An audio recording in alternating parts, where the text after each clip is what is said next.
नागपूर जिल्ह्यातील काटोल तालुक्यात भीषण स्फोट, अनेक महिला कामगार जखमी, मृतकांचा आकडा वाढण्याची शक्यता.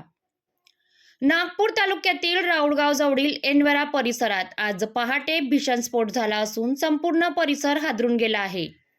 SVL एनर्जी लिमिटेड या एक्सप्लोजिव्ह कंपनीच्या युनिटमध्ये हा स्फोट झाल्याची प्राथमिक माहिती समोर आली आहे. मिळालेल्या माहितीनुसार पहाटेच्या सुमारास अचानक झालेल्या या स्फोटाचा आवाज आजूबाजूच्या गावापर्यंत पोहोचला. या भीषण आवाजामुळे नागरिक घाबरून घराबाहेर आले. घटनेची माहिती तात्काळ पोलिसांना देण्यात आली आणि बचाव कार्य सुरू करण्यात आले. या कंपनीमध्ये विविध रासायनिक विस्फोटक उत्पादन केले जाते. स्फोटाच्या वेळी 100हून अधिक कामगार वेगवेगळ्या युनिटमध्ये काम करत होते. या दुर्घटनेत 40 ते 50 कामगार गंभीर भाजल्याची माहिती समोर येत आहे. त्यांना तात्काळ ऑरेंज सिटी हॉस्पिटल नागपूर येथे उपचारासाठी हलवण्यात आले असून 15 पेक्षा जास्त कामगारांचा शव काढण्यात आला असून 3 महिला कामगार आत अडकले असल्याची माहिती समोर येत आहे. सर्वात महत्त्वाचे म्हणजे या दुर्घटनेत सर्व महिला कामगारांचा समावेश आहे.